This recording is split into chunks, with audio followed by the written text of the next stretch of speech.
Hi, I'm Alex Archbold, and I've been buying and selling antiques since I was 9 years old. From basements to scrapyards, I'll look just about anywhere I can to find lost antiques and collectibles. And sometimes I'll go big and buy everything. With my wife and kids, we run an antique shop in Edmonton, Alberta, Canada, filled with some of the most unique items we can find.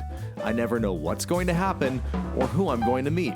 This is our life, this is our adventure, and this is Curiosity Inc. I'm home, honey.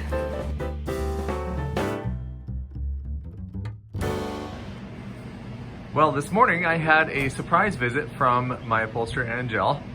Bye, Angel! Off she goes. We kept our distance and she dropped off the other seat, the driver's seat for the car, and the door panels. So that means I've got a little bit more work to do, and this car is going to start coming together a little bit nicer than what it is right now. I'm going to close up that garage door though because it is chilly. Off she goes in the upholstery mobile. Right, door panel, got that over here. Having to go through some of my parts bins just to make sure I've got the missing pieces, which I'm sure that I do. That is for the armrest. That will go on something like that. This is for that plate right there for the door locks. And there's the sort of the trim cover that goes on. But I don't see the mechanism for the other side over there. I'll have to check my other boxes or maybe my parts car and get the bits I need. Well, I found the missing armrest mount for the other side and the power window switch cover, and they look a little gross right now. I think I'm going to pull these inside and give them a good wash with an SOS pad, which is just basically steel wool and soap, to get any of that old kind of corrosion off of there. And I think you'll be surprised with how these things turn out after just a simple washing.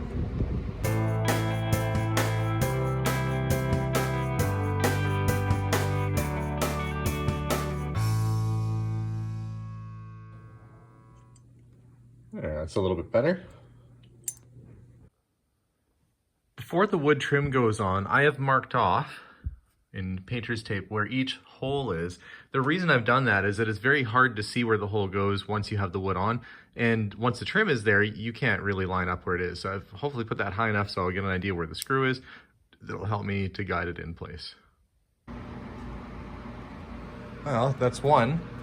I have to put the little trim screws in at the bottom because you can kind of see it's bowed a little bit, but that'll all tidy up once I put the screws in. One down, a seat and another door panel to go. I think next up is going to be seat number 2. We'll try and get that driver's seat in and in place. I recall it being a little bit trickier to get out. Hopefully it's not so bad going back in again. Whew, okay, was working on that for a bit. Where'd you come from? I came from the house. Well, I know that, but how's your seat doing over there? It's comfy. Well, look, now Dad's got one too. Here, I'm gonna test it out for the first time. I'm gonna come sit with you. Huh, well, this is what it'd be like. You and me going for a ride somewhere. And the pedals seem to be in a good spot for me right now. Actually, it's almost like it's built for me. It's nice. This is my first time sitting in the driver's seat of my car. You know, I've never sat in the car like I was driving it before. It's a weird feeling. What sound does it make? No, No, it goes noom. Noom. Okay, Abigail has specific Abigail sounds that this car should make when it runs. We will find out. I'm not ready to start it yet though. There's no gas in the tank. But I have seats and I got my girl with me, so life is good. That piece that you're gonna hand me is called the door panel. Can you reach it? Yeah. Try not to hit the door. I know, it's a little tricky. I'm stuck over on my side, but you got it. There we go. Is it heavy? No, not really. Are you just super strong? I'm just super strong. I knew it. Thanks for your help. Now Dad's gonna try and get this one put on over here. Grocery store. Oh Okay, do you know how to turn a car on? Do you know how to start it? no. You go like that. With the key? Yeah. What happens when you turn this key? Which key? The starter key. I don't know. The one you just taught me about a minute ago. I thought you knew everything there was to know about cars. No. This is the park and this is the head. I don't know what that means. That's for your headlights, honey. Yeah. I don't know how to drive. You want me to turn the key? Yeah, try it. Which way? No, not that way. It's gonna upset. No, not that way. No, no. Okay, it's fine. The battery isn't hooked up, so you're okay. This way? Yeah, to the right. This is hard. If it feels stiff, that's the other way. It goes the other way. That's how you would start it, to the right. To the right, to Yeah. the right, to the right. Now I drive you. Door panels are in. Both passenger and front seat are now in. And it looks so good with the door panels in place. I'm still waiting on the backrest for the seat. You can see the seat bottom on the back is in place temporarily. So for the time being, this interior is really starting to feel like it's ready. So really, while I wait for the interior parts to come back in, it's going to be a focus on mechanical. Now, I've kind of hit a bit of an impasse because I've got my new fuel pump on, it's ready to go. The water pump needs to go on, but I want somebody who's done this before to go through the car. So I'm taking it in this morning to a specialist. I shouldn't say I'm taking it in, I'm having it towed in to a Rolls Royce specialist here in town who's gonna go through and have a look at the mechanical and see exactly what kind of shape this car is in.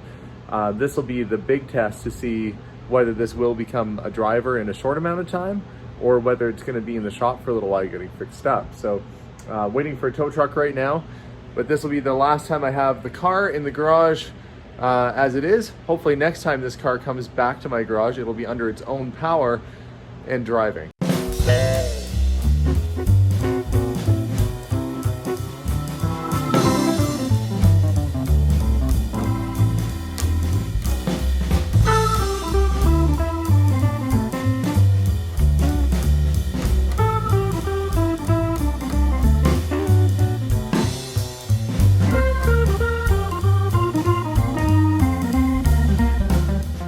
Well, that's it. Off the car goes out to a repair shop in town, which will hopefully be able to get that thing up and running.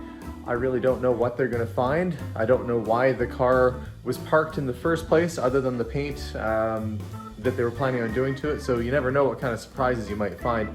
Really a little bit nervous about the whole thing, if I'm honest. But the downtime for me at my house, having my garage clear, will actually give me an opportunity to do some cleaning around here, and I'm looking forward to trying to make my garage look like the former showroom that it once was. There's been a lot of work happening in here over the past winter, and I think it'll just be perfect to have a nice shiny Rolls Royce pull its way into the garage, but I'm gonna have to have a nice home for it when it comes back.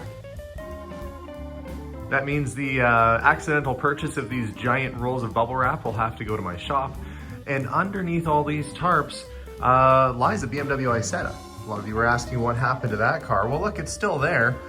It's just covered up. And now that we're starting to get a little bit nicer weather and things are melting, I think very soon I'll want to have both these cars out and on the road. So time to start digging things out. The other plus is that my bins of Rolls Royce parts are getting darn near empty. So I should be able to make a bit of a run to the recycle depot at some point to get the extra bits that I don't need taken in. But I'm really looking forward to cleaning up my garage and making it look all spiffy again, because this mess has been driving me absolutely crazy. So thanks so much for watching this short episode this week while the car makes its way out to the shop. I don't know when the next update's going to be because it's really not up to me. It's up to the repair shop and their schedule and the availability of parts that I might need. So we just sit back and kind of cross our fingers and really hope for the best. If you have not subscribed to our channel, make sure to do so by clicking that subscribe button. You can follow us on Instagram at Curiosity Inc. YEG or Facebook under Curiosity Inc. We post pictures, things for sale, and kind of updates on what's happening in our world there.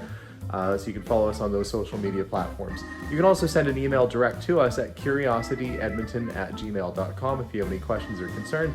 Please give us a little bit of time to get back to you, just as it does take a while to go through the old mailbag there that gets dropped off at the virtual inbox. So thank you guys very much again for watching. We'll see you all soon, and bye for now.